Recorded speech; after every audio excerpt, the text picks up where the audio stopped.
Think about everything you know about human history. We've been told the same story for centuries, that progress is a slow, steady climb. We started as primitive hunters, moved to wooden tools, then bronze, then steam, and finally the digital age. It's a clean, logical narrative. It makes us feel like we are the absolute peak of intelligence on this planet. But what if that story is a lie?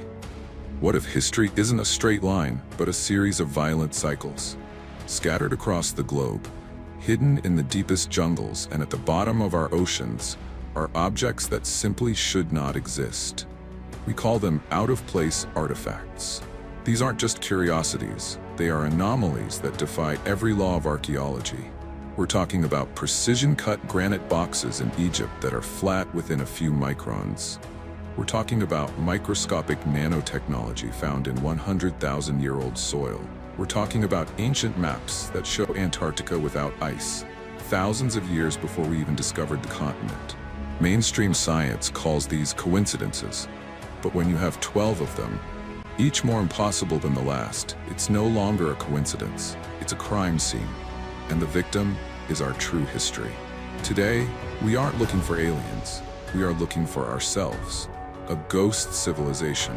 A version of humanity that mastered engineering, electricity, and perhaps even flight, long before the first pyramid was ever built. A civilization that reached the summit, only to be wiped off the map by a global catastrophe. Are you ready to see the evidence that's been ignored? From the impossible star holes of Norway to the sunken megaliths of Japan, we are counting down 12 mysteries that prove we are not the first. We are just the latest. Let's dive in. Let's start our journey in West Dunbartonshire, Scotland. In 1887, a local minister discovered a massive stone slab, measuring 42 feet by 26 feet. It's known as the Cochno stone. At first glance, it looks like a chaotic mess of carvings, cup and ring marks, spirals, and geometric lines. But as modern imaging technology scanned these grooves, a chilling realization set in. This isn't just prehistoric art, it looks like a technical schematic. Think about the date. This stone is at least 5,000 years old. Mainstream history says the people living in Scotland back then were basic farmers, just beginning to understand the wheel. Yet, on this rock, we see over 100 symbols arranged with mathematical precision. Some researchers, like the late Alexander Keiler, pointed out something mind-blowing. The arrangement of these rings mirrors the positioning of stars and planets in our solar system as they appeared thousands of years ago. But it gets weirder. In the 1960s, the stone was so controversial and drew so many tourists that authorities actually buried it under several feet of earth to protect it from vandalism. It stayed hidden, a buried secret, for over 50 years. When it was finally unearthed in 2016 for high-resolution 3D mapping, the data revealed something the human eye had missed. The depth of the grooves varied in a way that suggested a coded language or a dataset. If this is a star map, how did primitive humans calculate the orbits of distant planets without telescopes? If it's a blueprint, what were they trying to build? Some fringe theories even suggest the stone is a Stargate coordinate system, a literal address book for the cosmos. The precision is what haunts us. To carve granite with this level of symmetry requires more than just a flint chisel and patience. It requires a fundamental understanding of geometry and celestial mechanics. We are looking at a 5,000-year-old hard drive etched in stone, waiting for a civilization smart enough to finally read the code. And the scariest part, we might still be too primitive to understand the full message. In June 1992, a man named Wu Anai in Zhejiang Province, China, decided to settle a local legend. He and his neighbors pumped the water out of a small bottomless pond. What they found didn't just change local history, it shattered our understanding of ancient engineering. They discovered the entrance to a massive underground world, the Longyou caves. Imagine stepping into a space where every wall, every pillar, and every ceiling is covered in a uniform pattern of parallel grooves. There are 24 of these caverns in total, carved directly into solid siltstone. They descend 100 feet into the earth, covering an area of 30,000 square meters. But here's where the math starts to defy reality. Archaeologists estimate that to create these caves, at least 1 million cubic meters of rock had to be removed. If you had 1,000 people working 24 hours a day non-stop, it would take them decades to finish. But there is no record of this construction in any Chinese history book. No mention of the thousands of workers, no mention of the tools, and most importantly, zero evidence of where the million tons of excavated stone went. It simply vanished. But the real mystery isn't just the how much, it's the how. Look closely at the walls. Every single square inch is covered in a series of parallel lines, carved at a precise 60-degree angle. This isn't the work of primitive chisels. It's consistent, it's symmetrical, and it's flawless across all 24 caves. It looks like the marks left behind by a giant high-tech boring machine. And there's more. Despite being thousands of years old, the caves are structurally perfect. There are 3 giant pillars in each cave, shaped like a horse's tail, positioned precisely to support the weight of the mountain above. There is no sign of erosion, no collapses, and strangely, no soot from torches. If humans carved this deep underground, how did they see? Where are the burn marks from the fire they would have needed for light? We are left with a terrifying conclusion. Someone, long before the Han Dynasty, possessed the technology to 3D print or mechanically carve out an entire underground city with the precision of a laser. The Longyou caves aren't just holes in the ground. They are a monument to a lost industrial age that we are only beginning to rediscover. Alright, let's head to ancient Egypt, to the Temple of Seti Thurs in Abydos. For centuries, Egyptologists have studied its hieroglyphs, documenting pharaohs, gods, and ancient rituals. But high up on a support beam, almost hidden from plain view, there's a carving that simply defies explanation. It looks like a mistake, a massive, undeniable glitch in our understanding of history. Take a look. What do you see? Because what I see is unmistakable. A clear, distinct image of a modern helicopter. Not some stylized bird, not a beetle. A helicopter complete with a fuselage, a tail boom, and even what looks like rotor blades. And right next to it, another symbol that looks eerily like a tank, or maybe a submarine. And then another, resembling a modern jet fighter or glider. Mainstream Egyptology has a very official explanation for this. They call it a palimpsest. They claim the original hieroglyphs were carved, then plastered over and recarved later. Over time, parts of the plaster fell away, and the superimposed carvings merged to accidentally create these impossible shapes. An accidental helicopter, an accidental tank, an accidental jet. Now I ask you, do you buy that? Think about the sheer astronomical odds. The chances of random erosion and superimposed carvings perfectly aligning to produce 3 distinct recognizable images of 20th century military vehicles is, well, practically zero.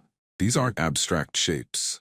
They have distinct engineering features. The helicopter has the right proportions, the right components. It looks like someone saw these machines and carved what they remembered. This isn't about aliens. This is about challenging our timeline. Were these glimpses into the future painted by some kind of time traveler? Or, more disturbingly, were they echoes from a past civilization so advanced they had perfected flight, only to fall into obscurity, leaving behind nothing but a few cryptic messages on a temple wall? The Abydos helicopters aren't just curiosities. They are an open challenge to our historical narrative. A 3,000-year-old warning etched in stone, asking us to reconsider everything we think we know about the capabilities of ancient man. What else did they know that we've simply forgotten? Now let's travel to South America, to the mountains of Colombia. In the mid-20th century, a strange object was discovered that seems to bridge the gap between ancient stone carving and modern biology. It's a flat, black stone known as the genetic disc. At first, it looks like a simple decorative piece, but when you look closer, the carvings on its surface tell a story that shouldn't have been known for thousands of years. On this disc, we see detailed depictions of human reproduction, from the male sperm and the female egg to the exact moment of fertilization and even the development of a fetus inside the womb. Think about the implications of that for a moment. To see a human sperm cell, you need a microscope. To understand the stages of an embryo's growth, you need advanced biological knowledge and optical tools that mainstream history says weren't invented until the 17th century. Yet, here it is, etched into a material called lyddite. Lyddite is a fascinating stone. It's incredibly hard, nearly as hard as granite, but it's also extremely brittle. It has a leaf-like structure, which means if you try to carve it with a chisel and a hammer, it will simply flake and shatter. To create the fine raised details seen on this disc, you would need modern high-speed rotary tools or precision lasers. So how did an ancient culture in Colombia achieve this with supposedly nothing but stone tools? The disc was found along with other medical instruments made of the same material, objects that fit perfectly in the human hand and seem designed for surgical procedures. The craftsmanship is so advanced that many experts initially called it a hoax. But the more we study it, the more we realize that it doesn't fit the profile of a modern forgery. Who were these people? How did they possess the eyes of a microscope thousands of years ago?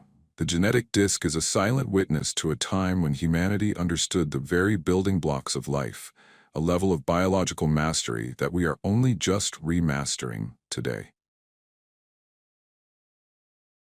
Deep in the ancient quarries of Norway, hidden among the rugged landscapes, lies a mystery that has left modern engineers scratching their heads in disbelief. Imagine walking up to a solid block of hard stone and finding a hole bored clean through it. But it's not a round hole. It's a perfect 7-pointed star. These are known as the star holes of Norway. At first glance, you might think they were made for some kind of decorative purpose or religious ritual. But when you look closer, the mystery deepens. These holes aren't just shallow engravings. They penetrate deep into the rock, maintaining a perfect symmetrical star shape for several feet. Now let's talk engineering. If you want to drill a hole today, you use a rotary drill. It spins, and because it spins, it creates a circle. That's basic physics. To create a 7-pointed star with sharp 90-degree internal angles deep inside a rock, a rotating bit is useless. Even with our most advanced modern CNC machines, drilling a non-circular hole into solid granite or gneiss is an incredibly complex task that usually requires specialized broaching tools or high-frequency vibration. So how did someone thousands of years ago, supposedly with nothing but iron chisels and hammers, achieve this? The internal surfaces of these star holes are remarkably smooth, almost polished. There are no uneven marks from a chisel, no signs of the stone cracking under the pressure of a strike. Some researchers have proposed a radical theory. These weren't made by striking the rock at all. They were made using acoustic or ultrasonic technology. By using sound frequencies to vibrate a star-shaped bit, you could theoretically melt or shatter the crystalline structure of the stone, allowing the bit to slide through like a hot knife through butter. But that would mean an ancient civilization in Scandinavia possessed a mastery of sonic engineering that we are only just beginning to explore in heavy industry. Was this a test site for ancient mining technology, or part of a massive, forgotten machine? The star holes remain as silent, geometric scars on the Earth, proving that someone, a long time ago, was playing with tools we still don't fully understand. Imagine a city built in the middle of the ocean, constructed on top of a coral reef, consisting of nearly 100 artificial islands. This is Madol, located off the coast of Pohnpei in Micronesia. But this isn't a city of sand and palm trees. It is a fortress made of 250 million tons of massive basalt columns. Where did this stone come from? The nearest quarry is on the other side of the island, miles away, separated by dense jungle and rugged terrain. Some of these basalt logs are 20 feet long and weigh over 50 tons. To put that in perspective, that's heavier than a fully loaded semi-truck. And yet, the ancient Pohnpeians who supposedly built this had no pulleys, no cranes, no metal tools, and no large beasts of burden. So, how did they move 250 million tons of rock onto a reef in the middle of the sea? Local legend offers a chillingly consistent answer. The elders say that two powerful sorcerers arrived from a distant land and used their magic to make the stones fly. They didn't drag them, they didn't float them on rafts. They commanded the stones to levitate through the air, and settle into place. For decades, scientists laughed at this magic. But today, we are exploring a field called acoustic levitation. We've discovered that specific sound frequencies can actually lift and move physical matter. Is it possible that the builders of Madol didn't use brute force, but a profound understanding of resonance and vibration? Look at the way these stones are stacked. They are interlaced like a giant log cabin, designed to withstand the brutal force of Pacific storms and tides for thousands of years. The precision is so high that even today, the structures remain stable. But there's one more mystery. If you dive beneath the waters surrounding Madol, you'll find even more columns deeper down, leading to what some believe is a much older, submerged city. Was Madol just the top layer of a civilization that existed before the sea levels rose? As we stand among these silent basalt giants, we have to wonder, did they use a technology that turned the laws of gravity into a simple melody? In the heat of the Crusades, European knights returned with terrifying tales of swords that could slice through a falling silk handkerchief or shatter a stone shield without losing their edge. These were the blades of Damascus. For centuries, they were the most feared and coveted weapons on Earth. But the secret of how they were made didn't just disappear. It defied the laws of metallurgy for nearly 1,000 years. What makes Damascus steel so mysterious isn't just its sharpness. It's its DNA. When modern scientists placed fragments of these ancient blades under a high-resolution electron microscope, they found something impossible. These 1,000-year-old swords contained carbon nanotubes and cementite nanowires. Think about that. Nanotechnology is a field we've only begun to master in the 21st century. Yet, ancient smiths in the Middle East were somehow manipulating matter at a molecular level. By combining specific types of iron ore from India, known as Wootz steel, with certain plant materials and heating them in a sealed crucible, they triggered a chemical reaction that created these super strong, flexible structures. But here's the real mystery. The secret died out in the 18th century. Despite our modern laboratories and advanced furnaces, we cannot perfectly replicate the original Damascus steel. We can make blades that look like it, with the beautiful watery surface patterns, but we cannot recreate the exact molecular strength of the ancient masters. Was it a lost chemical formula? Or did the specific mine in India simply run out of the rare impurities that allowed these nanotubes to form? The Damascus blade is a reminder that the past wasn't just about hammers and anvils. It was about a deep, intuitive understanding of materials that we are only now starting to rediscover through the lens of nanotechnology. The ancient world didn't just build monuments, they engineered the very atoms of their weapons. In 1930, inside a dark mine tunnel in Mexico, a teenage girl found two skeletons. One was a normal human female, but the other was something that should not exist. This is the Star Child skull. A 900-year-old mystery that challenges our very definition of being human. Look at the shape. This isn't just a slightly deformed head. The Star Child skull is bulbous, pear-shaped, and has a cranial capacity of 1,600 cubic centimeters. That is 200 cubic centimeters larger than the average adult human, despite the skull belonging to a child. The eye sockets are shallow and oval-shaped, and the optic nerve openings are positioned in a way that suggests a completely different visual system. Mainstream scientists were quick to label this as a case of hydrocephalus, water on the brain.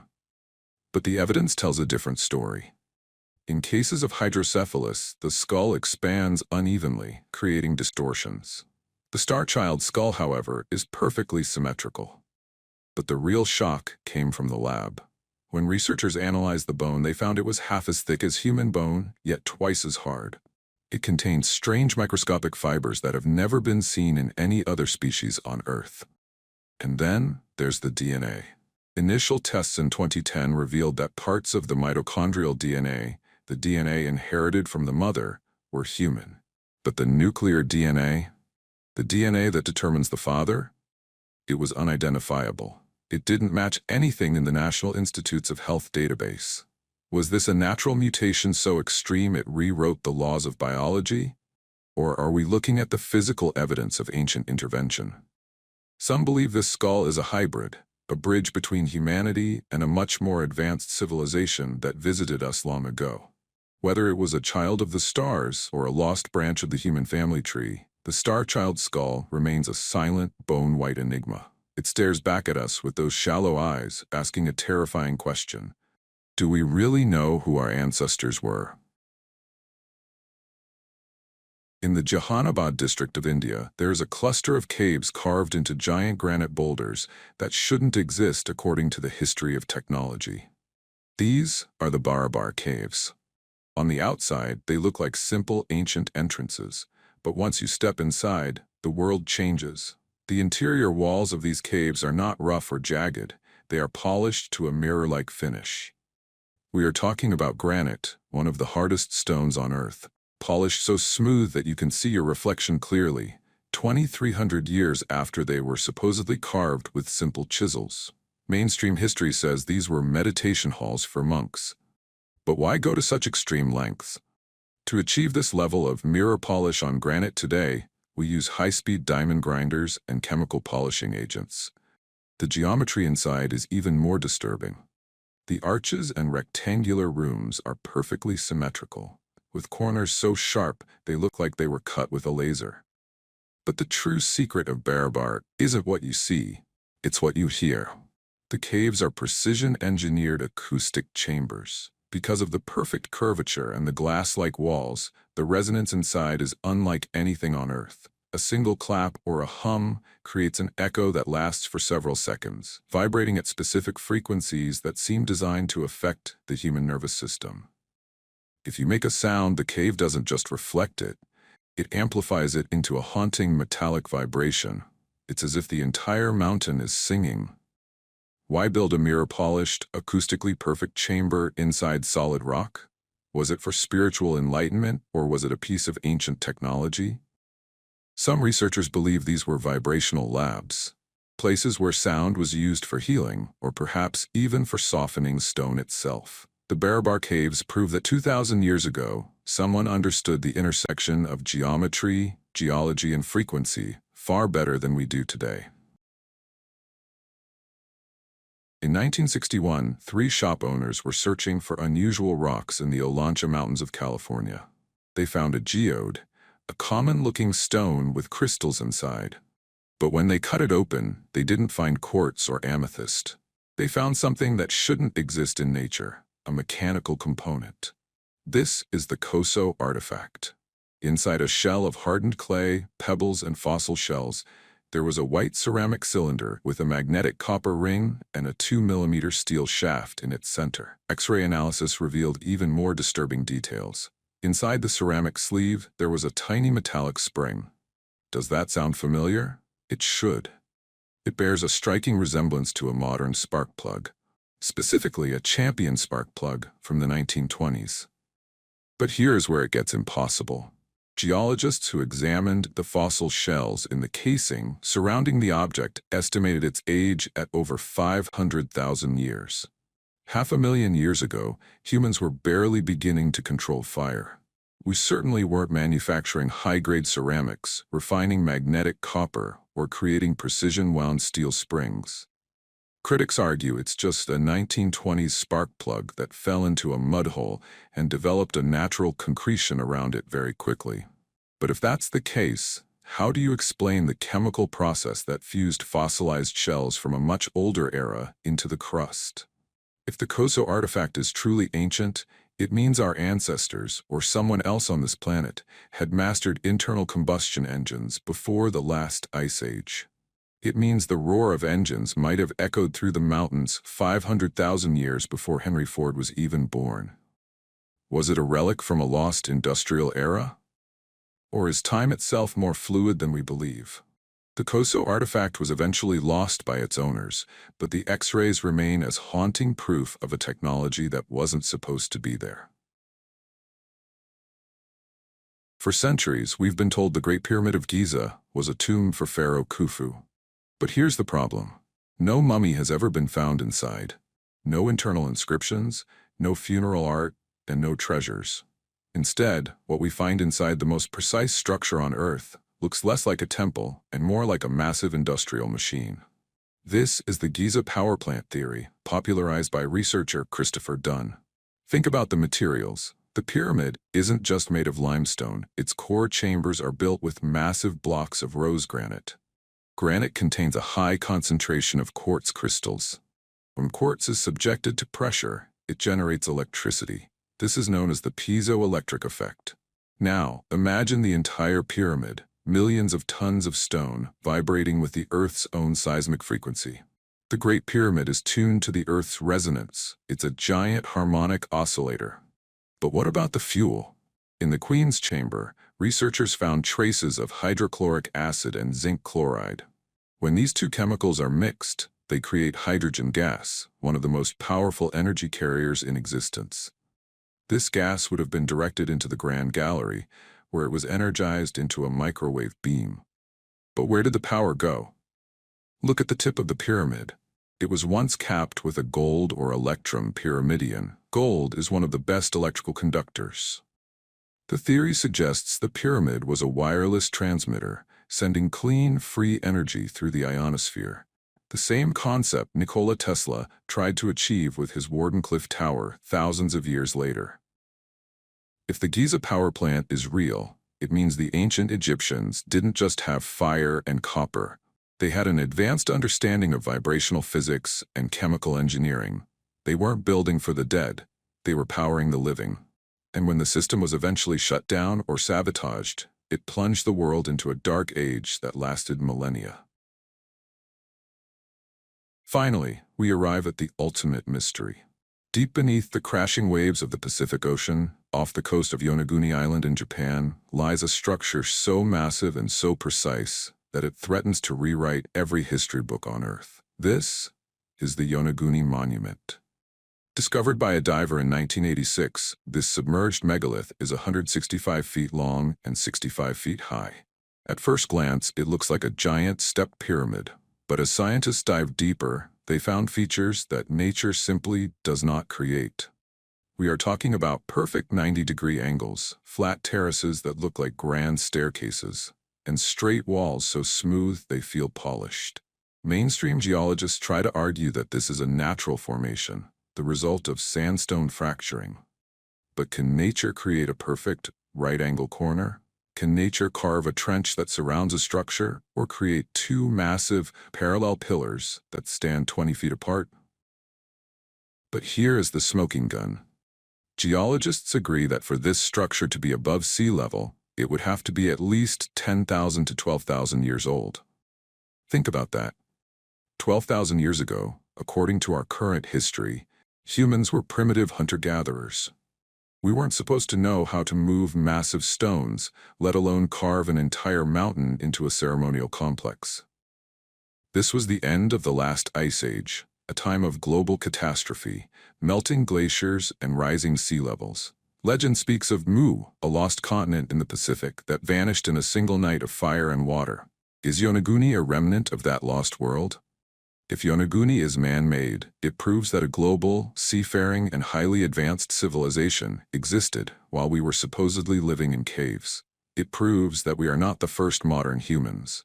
We are just the survivors of a cataclysm that erased our true origins. The Yonaguni Monument isn't just a rock at the bottom of the sea. It is a mirror. It shows us that greatness can be achieved, and then in the blink of a geological eye, it can be taken away. It is the final proof that history isn't a line, it's a cycle, and we are just beginning our turn. 12 mysteries. 12 artifacts that shouldn't exist. When we look at them together, the message is clear. The history we've been taught is only half the story. We are a species with amnesia, living among the ruins of giants.